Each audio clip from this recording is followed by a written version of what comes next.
जो काही आम्हाला धम्म दिला आणि त्या धम्माचं आचरण करत असताना तुम्ही आम्ही जरा सुज्ञ होऊ, तुम्ही आम्ही जरा शिलाचं पालन करणारे असू, तुम्ही आम्ही हिंसा करणारे नसू आणि आमच्या मनामध्ये इतरांबद्दल करुणा असेल, यामुळे आम्ही इतरांना आघात करणार नाही आणि मग कोणी आमच्यावरती हल्ला केला तरी आम्ही बुद्धाचे उपासक म्हणून त्या गुमान तो हल्ला सहन करू।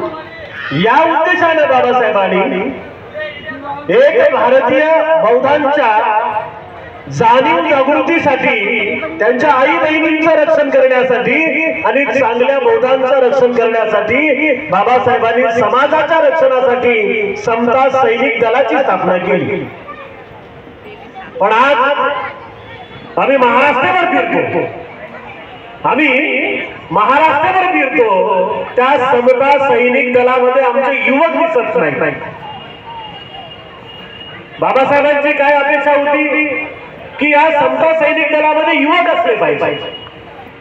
आमचे युवक कुठे आहेत माहित नाही, कुठल्या संघटनेत आहेत माहित नाही, काय करू लागले माहित नाही, ते विहारात नाही, ते लायब्ररीत नाही, कुठे आहे?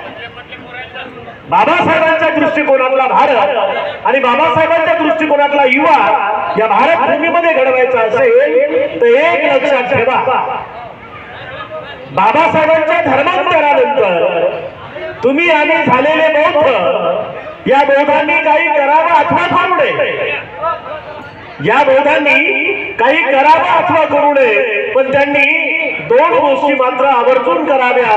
एक, त्यांनी रोज बुद्ध विहारात जावं आणि दुसरं, त्यांनी समता सैनिक दलाचा सदस्य व्हावं। या दोन गोष्टी जरी तुम्ही केल्या म्हणजे बुद्ध विहारात जाणाऱ्याला शिक्षणाची गोडी लागते आणि शिक्षणाची गोडी लागलेला माणूस इकडे तिकडे भिकाऱ्यासारखा फिरत नाही, तो अधिकारी बनतो।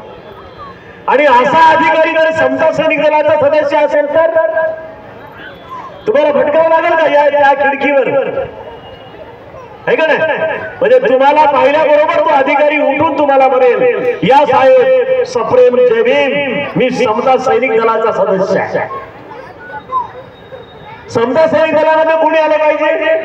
तरुण पौरांनी, ज्यांचा शारीरिक बांधा मजबूत आहे।